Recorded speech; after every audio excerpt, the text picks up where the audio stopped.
আল্লাহ বললেন, ইব্রাহিম দেখি তোমার হৃদয়ে আমার জায়গা কতটুকু, যাও কলিজার টুকরা সন্তান ইসমাইলের গলার মধ্যে তলোয়ার লাগাও। সাইয়েদনা ইব্রাহিম বিয়ে করার পর থেকে আল্লাহর কাছে চাইতে চাইতে শেষ, মাগা সন্তান হয় না। ওনার প্রথম সন্তানটা হয়েছিল সাইয়েদনা ইসমাইল যখন জন্মগ্রহণ করেছে, ইব্রাহিমের বয়স ছিল 86 বছর। সুবহানাল্লাহ কইতে মনে চায় না? এই এলাকায় আসেনি 86 বছর বয়সে সন্তান হয়েছে? হ্যাঁ, এরকম শক্তিশালী পুরুষ কেউ আছে? 86 বছর বয়সে তো হাঁটতেই পারে না। কথা কন। সাইয়েদনা ইসমাইলকে যখন আল্লাহ তাআলা সাইয়েদনা ইব্রাহিমকে উপহার দিয়েছেন, তখন সাইয়েদনা ইব্রাহিমের বয়স, চিল্লায় বলেন কত? 86 বছর বয়সে যে কলিজার টুকরা সন্তানটাকে হাতে পেলেন, চাঁদের মতো সুন্দর ছেলে। আল্লাহ বললেন, দেখি আমার হৃদয়ে তোমার জায়গা কতটুকু, ইসমাইল রে জবাই করো। বলতে দেরি, ছুরি লাগাতে দেরি হয় না। এরপরে উনি ওনার কলিজার টুকরা ছেলে সাইয়েদনা ইসমাইলের সাথে কি ডায়ালগ মারলে সেটাও কোরআনের ভেতরে আছে না নাই? ফালাম্মা বালাগা মাআহু السعي قال يا بني إني أرى في المنام أني أذبحك فانظر ماذا ترى। তিনি ছেলের ডাকে বললেন, ও আমার কলিজার টুকরা ছেলে ইসমাইল, গত রাতে আমি স্বপ্ন দেখেছি যে আমি তোমাকে জবাই করছি। ফাংদুর মাযা তারা, তোমার অভিমত কি, অপিনিয়ন কি জানাও। সুবহানাল্লাহ বলেন। ছেলেরা বললেন, আমি স্বপ্নে দেখেছি তোমারে জবাই করতেছে, তোমার অভিমত কি? আমগরে যদি আমগো আব্বারা কইতো, কইতাম আমার দেখেন না, বড়ডারে দেখছেন। কথা কন। বড়ডাই কইতো আমার না মাজ্জাডারে দেখছেন, মাজ্জাডারে কইলে কইতো ছোটডারে দেখছেন। কথা কন। আমরা এটা কইতাম না? 100% আমরা এরকম উত্তর দিয়ে দিতাম। চিল্লায় কোন ঠিক কিনা? কিন্তু সাইয়েদনা ইসমাইল কেমন ছেলে, বাপ কা বেটা সিপাহি কা ঘোড়া, কুছ না হতো থোড়া থোড়া, ঠিক কিনা?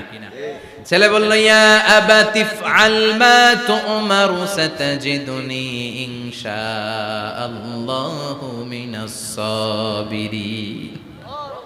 কি ছেলে, আমগডিও পোলা ওইটাও পোলা, পার্থক্য আছে না নাই? ছেলে কয়, বাবা আমি তো ডরাই না, আমি ডরাই আমনেরে লইয়া। আমনে ডরান কিনা, আপনি ভয় পেয়ে যান কিনা, ওই টেনশনে আমি আছি। আপনি যে আমার এত মায়া করেন, আপনি যে আমার এত ভালোবাসেন, আমাকে শুইয়ে দিয়ে যে জবাই করবেন, ফিনকি দিয়ে যে রক্ত ছুটবে, আপনি ভয় পেয়ে যান কিনা, ওই ভয় আমি পেয়ে যাই। আমার অন্তরে কোনো ভয় নাই। ইয়া আবাতি ফাআল মা তুমার, বাবা যেমনটা আদিষ্ট হয়েছেন ঠিক তেমন তেমন করেন। সাতাজিদুনি ইনশাআল্লাহু মিনাস সাবিরিন, ইনশাআল্লাহ আপনি আমারে ধৈর্যশীল পাবেন। এরকম ছেলে আমাদের ঘরে ঘরে থাকার দরকার আছে না নাই? তার মানে বাপ বেটা কি ডায়ালগ মারছে কোরআনে তুলে দিল কে? আমি আপনাদের খেদমতে সূরাত আল বাকারার 124 নম্বর আয়াত তেলাওয়াত করেছি। এই আয়াতে আল্লাহ তাআলা একজন প্রসিদ্ধ নবীর ব্যাপারে কিছু তথ্য দিয়েছেন। এই তথ্যগুলো আজকে আমরা শুনবো ইনশাআল্লাহ। পড়েন।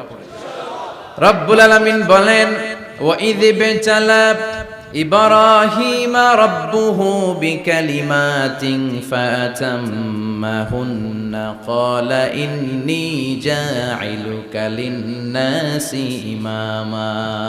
সুবহানাল্লাহ পড়েন। যেই নবীর ব্যাপারে আল্লাহ তথ্য দিলেন, ওই নবীর নাম ইব্রাহিম আলাইহিস সালাম। সবাই বলেন কি নাম? চিল্লায় বলেন কি নাম? আল্লাহ বলেন, নবী স্মরণ করুন সেই সময়ের কথা যখন আমি আমার খলিল ইব্রাহিমকে অনেকগুলো বিষয়ে পরীক্ষা করেছিলাম, আর আমার খলিল ইব্রাহিম প্রতিটা পরীক্ষায় গোল্ডেন এ প্লাস পেয়েছে। প্রতিটা পরীক্ষায় সফলতার সাথে আমার ইব্রাহিম উত্তীর্ণ হয়েছে। আর ফলাফল স্বরূপ আমি বলেছি, ইন্নী জাঈলুকা লিন-নাসি ইমামা। ইব্রাহিম, এতগুলো কঠিন পরীক্ষা নিলাম, একটাও ফেল মারলাম না, সবগুলাই পাস। যাও, এর বদৌলতে তোমার আমি গোটা বিশ্বের মানুষদের ইমাম বানায় দিলাম। ইমাম মানে নেতা। ইমাম মানে কি? নেতা। নেতা হওয়া এত সহজ না। আগুনে পুড়িয়ে পুড়িয়ে যেমনি খাঁটি সোনা বানানো হয়, তেমনি কষ্টি পাথর দিয়ে যাচাই করে করে, পরীক্ষা করে করে আল্লাহ তাআলা সাইয়েদনা ইব্রাহিমকে এই মর্যাদার আসনে বসিয়েছেন। আল্লাহ বলে, অনেকগুলো পরীক্ষা আমি নিয়েছি সাইয়েদনা ইব্রাহিমকে। আল্লাহ যারে পছন্দ করে বেশি, তার জীবনে পরীক্ষাও। বিশ্বনবী বলেন, আশাদ্দুন নাসি বালাআন আল আম্বিয়া। এই দুনিয়ার বুকে সবচাইতে বেশি পরীক্ষা নেয় আল্লাহ নবীদের। সুম্মাল আমসাল ফাল আমসাল, তারপরে সিদ্দিকিনদের, তারপরে শুহাদাদের, তারপরে সালিহিনদের। ইবতালার রাজুলু আলা হাসাবি দীনিহি, যেই ব্যক্তির দিনদারি বেশি তার জীবনে পরীক্ষাও। বিশ্বনবীর আল্লাহ সান্ত্বনা দিচ্ছেন, নবী ওরা আপনারে গণক বলে, ওরা আপনারে জাদুকর বলে, ওরা আপনারে কবি বলে, ওরা আপনারে পাগল বলে, কিন্তু আপনি হতাশ হবেন না। একটার পর একটা পরীক্ষা আপনার উপর চেপে বসেছে, এগুলো দেখে ভয় পাওয়ার কোনো কারণ নাই, কারণ মুমিন ভয় পায় না। চিল্লায় এখন ঠিক কিনা? ও নবী আপনি বিচলিত হবেন না, হতাশ হবেন না। আপনার আগে যেই নবীরা ছিল তাদের জীবনেও পরীক্ষা ছিল কি ছিল না? আমি আমার খলিল ইব্রাহিমকে অনেকগুলো পরীক্ষা নিয়েছি, প্রতিটা পরীক্ষায় সাইয়েদনা ইব্রাহিম পাশ করেছে। বিশ্বনবীকে আল্লাহ সান্ত্বনা দিচ্ছেন, সুবহানাল্লাহ পড়েন। বিশ্বনবী হতাশ হবেন না, ডোন্ট বি স্যাড, লা তাহজান, নেভার লুজ হোপ। ও নবী আশা হারাবেন না। আপনার উপর যেমন পরীক্ষা আছে, সাইয়েদনা ইব্রাহিমের উপরও পরীক্ষা ছিল। সবার উপর আমি পরীক্ষা নেই। আপনারে ওরা কবি বলে গালি দেয়, গণক বলে গালি দেয়, জাদুকর বলে গালি দেয়, পাগল বলে গালি দেয়। যুগের ব্যবধানে এই গালিগুলো আছে, কিন্তু নামগুলো চেঞ্জ হয়েছে। চিল্লায় এখন ঠিক কিনা? এখন আমাদেরকে কবি বলে না, গণক বলে না, পাগল বলে না, এখন আমাদেরকে বলে কাঠমোল্লা, এখন বলে রাজাকার, এখন কয় যুদ্ধাপরাধী। গালি আছে না নাই? গালির ভার্সন চেঞ্জ হয়, ট্যাগ লাগানোর সিস্টেম চেঞ্জ হয়, কিন্তু ট্যাগ আছে না নাই? আল্লাহ নবীর সান্ত্বনা দিয়ে বলে, নবী ভয় পাবেন না, চিন্তিত হবেন না। আপনার যেমনি পরীক্ষা আমি নিচ্ছি, সাইয়েদনা ইব্রাহিমের আমি পরীক্ষা নিয়েছি।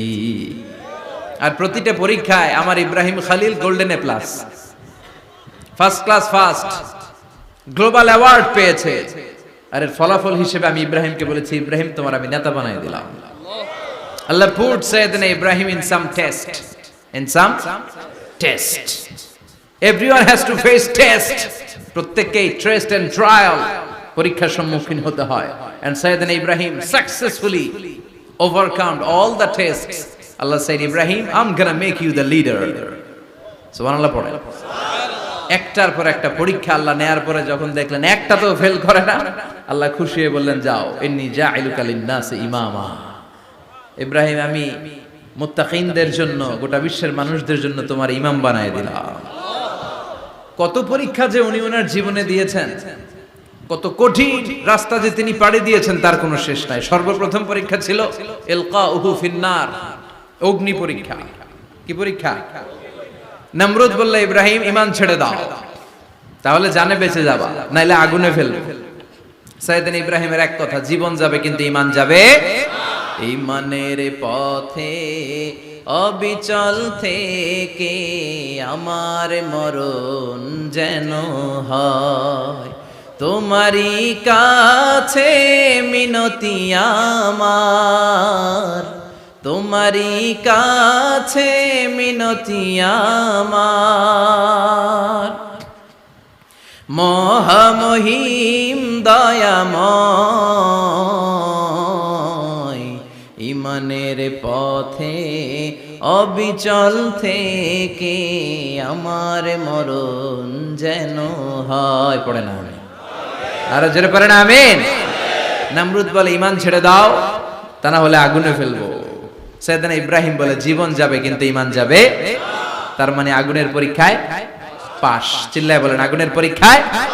পরীক্ষা নাম্বার 2, একটার পর একটা পরীক্ষা নিতে আল্লাহ শুরু করলেন। আল্লাহ বললেন, ইব্রাহিম যাও, কলিজার টুকরা সন্তানকে আর হাজারকে, আমরা ওনারা ডাকি বিবি হাজরা, আমরা কি ডাকি বাংলাদেশে, আসলে নাম কি হাজার, যাও তোমার স্ত্রী হাজারকে আর ইব্রাহিমকে মক্কার ধুধু প্রান্তরে ফেলে দিয়ে আস। ওখানে মানুষ নাই, প্রাণী নাই, জনমানব শূন্য, দেখি আমার কদ্দুর ভালোবাসো। বলতে দেরি, টু শব্দ না, মরুভূমিতে ফেলে দিয়ে আসলেন। তার মানে পরীক্ষা নাম্বার 2 তেও, কথা বলেন, 2 তেও। পরীক্ষা নাম্বার 3, আল্লাহ বললেন, ইব্রাহিম দেখি তোমার হৃদয়ে আমার জায়গা কতটুকু, যাও কলিজার টুকরা সন্তান ইসমাইলের গলার মধ্যে তলোয়ার লাগাও। সাইয়েদনা ইব্রাহিম বিয়ে করার পর থেকে আল্লাহর কাছে চাইতে চাইতে শেষ, মাগা সন্তান হয় না। ওনার প্রথম সন্তানটা হয়েছিল সাইয়েদনা ইসমাইল যখন জন্মগ্রহণ করেছে, ইব্রাহিমের বয়স ছিল 86 বছর। সুবহানাল্লাহ কইতে মনে চায় না? এই এলাকায় আসেনি 86 বছর বয়সে সন্তান হয়েছে? হ্যাঁ, এরকম শক্তিশালী পুরুষ কেউ আছে? আহা, 86 বছর বয়সে তো হাঁটতেই পারে না। কথা কন। সৈয়দনা ইসমাঈলকে যখন আল্লাহ তাআলা সৈয়দনা ইব্রাহিমকে উপহার দিয়েছেন, তখন সৈয়দনা ইব্রাহিমের বয়স, চিল্লায় বলেন কত?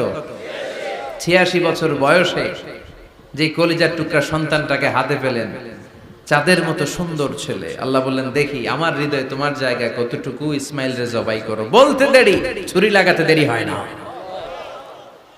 তার মানে এই পরীক্ষায় পাস। একটার পর একটা আল্লাহ পরীক্ষা নিয়েছেন, একটার পর একটা পরীক্ষা। আগুনের পরীক্ষায় পাস, ফ্যামিলি বিসর্জন দাও পাস, কলিজার টুকরা সন্তানের গলায় ছড়ি লাগাও পাস।